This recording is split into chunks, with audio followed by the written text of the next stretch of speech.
Betul ke bila kita lebih dekat kepada Allah, ujian kita akan semakin berat? Sebab saya takut nak jadi orang baik.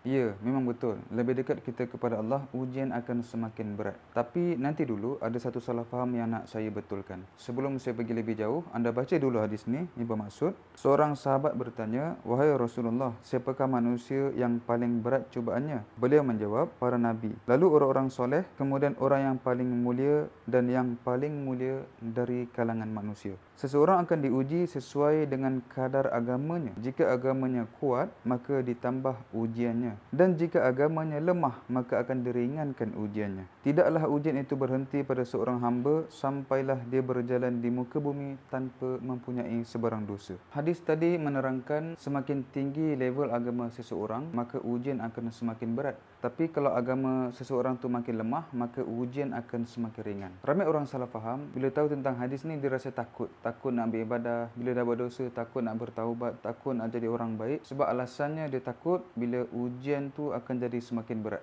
Jadi sebelum anda buat apa-apa kesimpulan, anda boleh tengok dulu ayat ni, surah Al-Baqarah ayat 286, yang bermaksud, Allah tidak memberati seseorang melainkan apa yang terdaya olehnya. Maksudnya, setiap ujian yang datang kepada kita adalah yang paling sesuai dengan kita.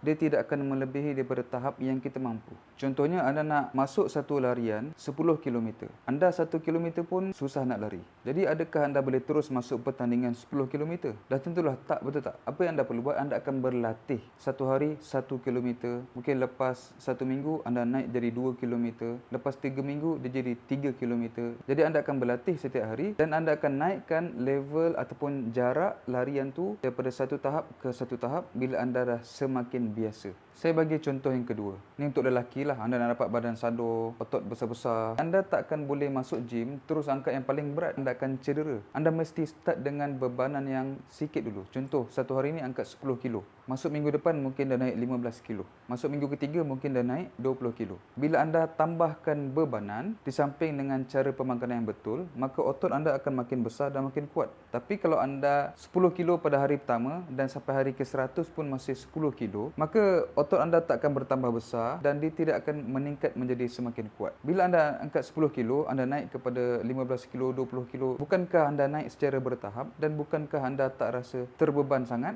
dan benda tu masih dalam kawalan anda? Begitu juga ujian yang datang. Ujian yang datang ni ikut level kita. Jadi kita tak perlu takut. Apa yang kita perlu buat adalah kita mohon kepada Allah supaya dipermudahkan ujian yang datang tu supaya kita boleh tanganinya dengan baik. Kita kena bersyukur bila Allah datangkan ujian kepada kita sedikit demi sedikit. Sebenarnya kita sedang meningkat satu tahap demi satu tahap. Barulah kita boleh menjadi orang yang lebih dekat dengan Allah. Kalau kita menangani setiap ujian tu dengan baik, semakin kita berumur, maka kita akan menjadi orang yang lebih dekat kepada Allah. Kita akan jadi orang yang lebih matang, lebih berilmu. Kenapa Allah bagi ujian kepada kita dan kenapa Allah nak naikkan kita ke tahap yang lebih tinggi? Jawapannya sebab Allah ni nakkan kita dapat kebaikan yang banyak. Bila kita mati, Allah nak bagi kita syurga yang lebih besar, nikmat yang lebih banyak. Tetapi apa yang Allah nak bagi tu, Allah tak akan bagi macam tu je. Allah akan datangkan ujian dan tengok tahap kita ni sesuai dapat tahap yang mana. Kalau anda bekerja, setiap tahun anda nakkan kenaikan gaji. Takkanlah anda hidup, anda tak nak jadi orang yang lebih baik. Jadi apa yang kita impikan adalah sebelum kita mati, kita dapat capai level maksimum satu orang yang paling dekat dengan Allah supaya di akhirat nanti kita akan dapat ganjaran yang paling besar yang kita boleh capai. Kesimpulannya, ujian daripada Allah bukan suatu yang perlu kita takut, tetapi satu perkara yang perlu kita tangani dengan sebaiknya. Perbanyakkan istighfar, tingkatkan takwa, banyakkan doa, maka Allah akan permudahkan kita untuk tangani setiap ujian yang datang. Siapa yang dapat sesuatu daripada video ni, anda komen di bawah.